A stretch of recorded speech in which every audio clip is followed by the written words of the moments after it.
இல்ல சென்னை நீங்க ஆதவர்ஜனான்றீங்க, சென்னை முழுக்கவே முடிஞ்சிருச்சு. சென்னை முழுக்க முடிஞ்சது. 17,000 கிட்டத்தட்ட முதலமைச்சர் 5 சுற்றுகள் முடிஞ்சும் தொடர்ந்து பின்னடைவில் இருக்காரு அப்படிங்கும் போதே அந்த கூட்டணி எவ்வளவு வலுவிழந்து இருக்கு, எவ்வளவு ஒரு தோல்வி முகத்துல இருக்குங்கிறத நம்ம கிளியரா பாக்குறோம். விஜய் அவர்களுடைய அந்த அலை வந்து தமிழகம் முழுக்க எல்லாரையும் அடிச்சிருச்சு அப்படிங்கிற பட்சம் முதலமைச்சரே அந்த அலையில சிக்கியிருக்காரு அப்படிங்கும் போது நீங்க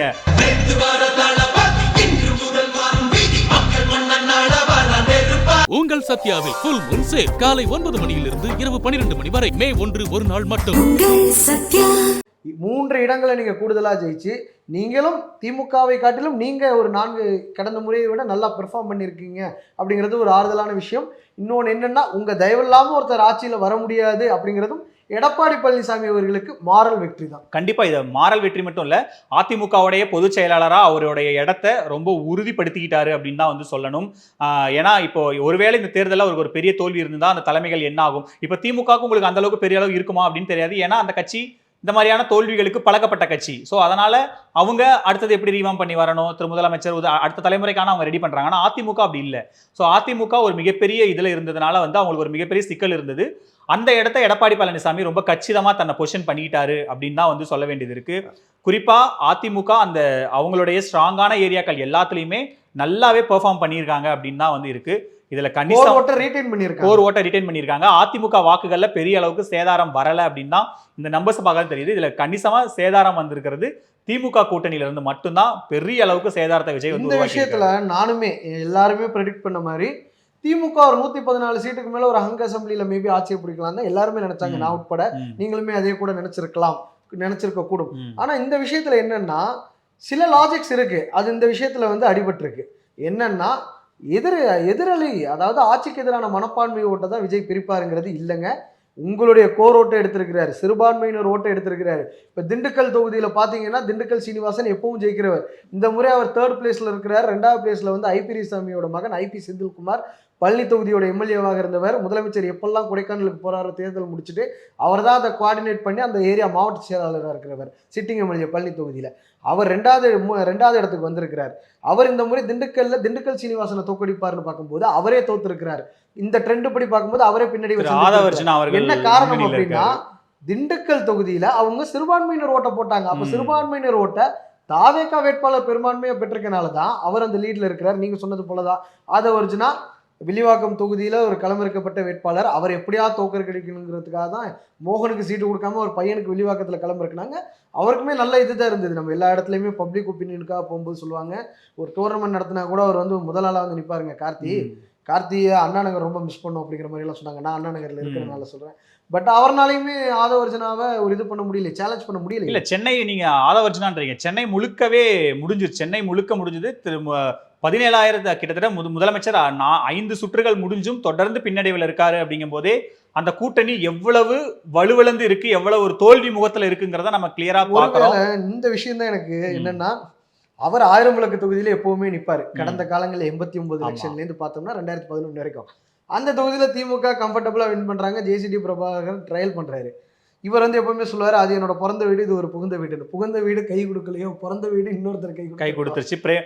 எல்லாருமே பின்னடைவை சந்திக்கிறாங்க. முக்கிய முகங்களா இருக்கிற பிரேமலதாவாகட்டும், நயனா நாகேந்திரன், செல்வ பெருந்தகை, அதான் இனிமே யாரு முக்கிய முகங்கள், இனிமே எப்படி களத்துல ஒர்க் ஆகும். ஏன்னா விஜய் அவர்களுடைய அந்த அலை வந்து தமிழகம் முழுக்க எல்லாரையும் அடிச்சிருச்சு அப்படிங்கிற பட்சம் முதலமைச்சரே அந்த அலையில சிக்கியிருக்காரு அப்படிங்கும் போது நீங்க மற்ற வேட்பாளர்களுக்குலாம் நம்ம என்ன சொல்றதுன்னு தெரியல. 2014 எலெக்ஷன் நாடாளுமன்ற தேர்தலில் தெரியும், மோடியோட அலையிலே சுனாமின்னு அமித்ஷா சொன்னார். அவர் உத்தரப்பிரதேசோட தேர்தல் பொறுப்பாளராக இருந்தார்.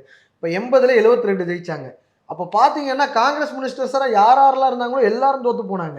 காங்கிரஸ் மினிஸ்டர்ல மன்மோகன் சிங் அமைச்சரவையில் யாராக இருந்தாங்களோ, இங்கே சிதம்பரம் கண்டெஸ்ட் பண்றதுக்கு பயந்தாரு. இவர் தமாக தலைவர் ஜி கே வாசன் கண்டெஸ்ட் பண்றதுக்கு பயந்தாரு. இவர் சுதர்சன நாச்சியப்பன் கண்டெஸ்ட் பண்றதுக்கு பயந்தாரு. மற்ற மாநிலங்களிலேயே நம்ம பார்க்குறோம், எல்லா இடத்துலையுமே வந்து மினிஸ்டர்ஸ் தோல்வி அடைஞ்சாங்க. கண்டிப்பா அந்த சினாரியோவை தமிழ்நாட்டில் 12 வருஷம் கழிச்சு நம்ம பார்க்கணும். கண்டிப்பா நிறைய ஒரு சில பத்திரிகையாளர்கள் தான் இந்த அவதானி இப்ப சொன்னாங்க, தாவேகா அந்த எட்ஜில் வரதுக்கு வாய்ப்பு இருக்கு. ஆனா நீங்க முன்னாடி சொன்ன மாதிரி கர்நாடகா கூட இல்ல, வெகு சிலர் நீங்க சொன்ன அந்த கர்நாடகா ஃபார்முலாக்கு இனி வேலை இல்லைன்னு தான் நினைக்கிறேன். இப்ப அந்த மற்ற கூட்டணி கட்சிகள் சேர்ந்து தாவேகா ஆட்சி அமைக்க அப்படி வாய்ப்பு ஒரு கொடுப்பாங்கன்னு வாய்ப்புகள் நினைக்கிறேன். இருக்கலாம். ஏன்னா மகாராஷ்டிரால நம்ம பாக்குறோம் அந்த மாதிரி விஷயத்தை பிஜேபி ஆமா. பண்ணுவாங்க. இல்ல பிஜேபியோட ரோல் இல்ல. உதாரணத்துக்கு இப்போ இல்ல அந்த மாதிரி அவங்க ராகுல் காந்தி இந்நேரம் என்ன முடிவு எடுத்திருக்காருன்னு அந்த மாதிரி தெரியலையே. விஷயங்கள் நடக்கலாம். பட் ஆனா தாவேக்கா அந்த 104ங்கிறத மெயின்டைன் பண்ணணும். இன்னும் முக்கியமான விஷயங்கள் பாக்குறோம். டிஆர்பி ராஜா ட்ரையல் பண்ணிட்டு இருந்தாரு, அவர் இப்ப முன்னிலையில வர்றாரு. செந்தில் பாலாஜி ட்ரையல்ல இருந்தாரு, அவர் முன்னிலையில வரக்கூடிய விஷயங்களை பாக்குறோம். அதே மாதிரி கரூர் கிருஷ்ணராயபுரம் தொகுதியில வந்து இவ்வளவு நாள் வந்து அதிமுக வந்து 3வது இடத்துல இருந்து இப்ப அவங்க லீட் பண்றதை நம்ம பாக்குறோம். ஆலங்குளத்துல இவர் பிரபாகரன் முன்னிலை வகிக்கிறத பாக்குறோம். மனோஜ் பாண்டியன் ட்ரையல் பண்றாரு, அந்த விஷயங்களையும் பாக்குறோம். ரெட்டலையில ஜெயிச்சவர் திமுகல போய் இணைகிறார், எம்எல்ஏ பதவியை ராஜினாமா பண்ணிட்டு ஒரு மிகப்பெரிய பாரம்பரிய குடும்பத்திலேருந்து வந்தவர், அவர் ட்ரையல் பண்றாரு, அதை நம்ம பாக்குறோம். உதகையில மலை பிரதேசங்கள் வந்து எப்பவுமே மேட்டுப்பாளைய தொகுதிக்குட்பட்ட பகுதிகளில் வந்து மலை பிரதேசங்கள் திமுகக்கு ஆதரவான இடங்கள்பாங்க. அங்கே உதகையில வந்து பாஜக ஜெயிச்சுட்டு வருது. இதற்கு முன்பாகவே மாஸ்டர் மதன் ஒருத்தர் அங்கே ஜெயிச்சாரு நினைக்கிறேன் நாடாளுமன்ற தேர்தல் எல்லாம்.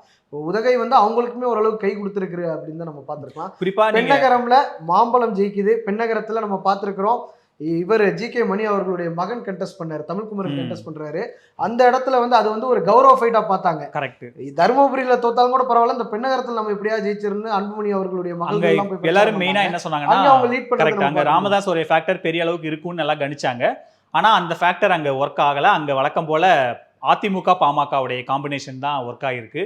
அந்த பாமக ஓட்டுகள் வந்து அதிமுகவுக்கு டிரான்ஸ்ஃபர் ஆயிருக்கிறதா நம்ம அந்த தொகுதியில பார்க்க முடியுது. திமுக வந்து இதுல சோர்வடையணுமான கண்டிப்பா சோர்வடையணும். ஒரே ஒரு அட்வான்டேஜ் என்னன்னா 2011 அளவுக்கு ஒரு தோல்வி இல்லைன்னாலும் ஓரளவுக்கு கௌரவமான சீட்டை ஜெயிச்சிருக்கிறாங்க அப்படின்னு வேணா அவங்க ஆறுதல் அடைஞ்சுக்கலாம். இல்ல இதுல ஆறுதல் அடையறதுக்கு என்ன விஷயம்னு எனக்கு தெரியல. தோல்வி அடைஞ்சிட்டாங்க, அது நீங்க சொல்ற பாயிண்ட் கரெக்ட். ஆனா இது ஒரு மிகப்பெரிய தோல்வி, அதை நீங்க ஏத்துக்கிட்டு தான் ஆகணும். ஆறுதல் அடையறதுக்குலாம் வாய்ப்பே இல்லை.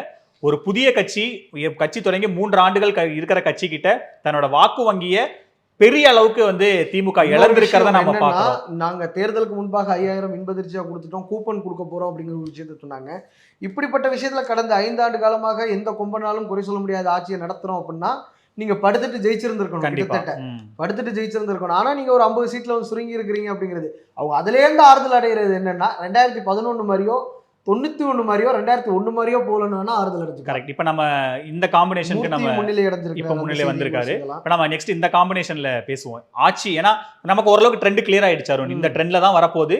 இவங்க ஒரு 5-10 சீட்டு முன்ன பின்ன வரலாம். பட் இதுதான் ட்ரெண்டுங்க போது நம்ம அடுத்து தாவேகா எப்படி பார்த்தாலும் 80+. ஆமா, நம்ம அடுத்தது ஆட்சி அமைக்கிறத நோக்கி நம்ம போவோம் அப்படின்ற இடத்த நம்ம பேசுவோம். இப்போ தாவேகாக்கு என்னெல்லாம் வாய்ப்பு இருக்குன்னு நினைக்கிறீங்க? கோ தளபதி, அதுக்கு முன்னாடி ஒரே ஒரு விஷயம், கோ தளபதி அந்த ட்ரெண்ட் மட்டும் பார்த்துறேன். மதுரை வடக்கு வந்து நாங்க தாங்க ஜெயிப்போம், காங்கிரஸ் கொடுக்க கூடாது, காங்கிரஸ் எங்களுக்கு வேணும்னு கேட்டாங்க. நாங்க இதெல்லாம் கொடுக்க முடியாது, தேவைன்னா நாங்க காங்கிரஸே கழட்டி விடுவோம், எங்க பூத் ஆளுங்கெல்லாம் வேலை பார்க்க மாட்டோம் அப்படின்னு சொன்னாங்க. அந்த இடத்துல அவர் பின்னடைவை சந்திக்கக்கூடிய விஷயங்கள் இருக்குது.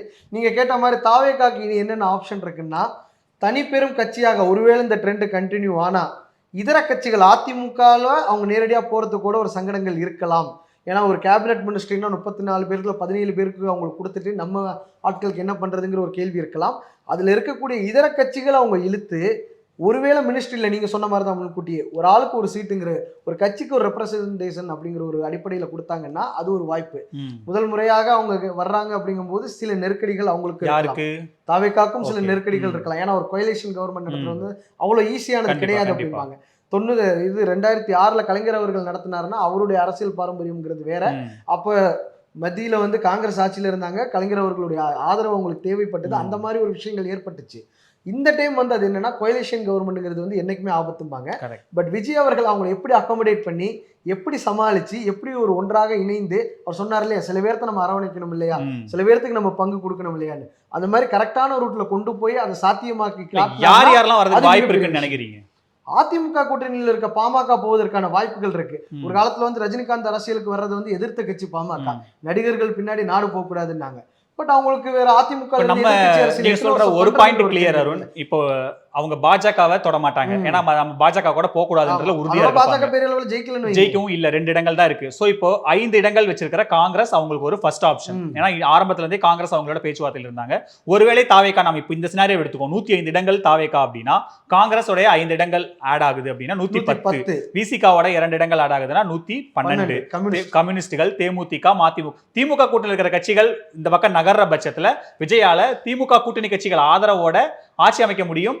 அது சேம் டைம் எல்லாருமே 2 கட்சி 3 கட்சி வச்சிருக்கிறதுனால ஆமா. பெரிய அளவுக்கு ஆட்சிக்கு எந்த விதமான நெருக்கடியை கொடுக்க நெருக்கடி மாட்டாங்க. இருக்காது. பட் கோயலிஷன் Coalition government ஆ இருக்கும். தமிழ்நாட்டுக்கு புதுசு இல்ல. காங்கிரஸ்க்கு ஒரு அமைச்சர் 2 அமைச்சர் வந்த மாதிரியான வாய்ப்புகள் மத்த கட்சிகள் எல்லாம் கொடுப்பாரான்னு தெரியாது. இப்ப காங்கிரஸ் உறுதியா அந்த முறை அமைச்சரவை வாங்கணுங்கிற முனைப்புல கட்டாயம் சோ இருப்பாங்க. ஒரு 2 அமைச்சர்கள் 3 பாமகவும் எதிர்பார்க்கலாம். ஏன்னா நம்ம இந்த மாதிரி ஒரு ஹையரார்கி போஸ்டிங் வாங்கி ரொம்ப வருஷம் ஆயிடுச்சு. Correct. 2004 to 2009 இருந்தாங்க.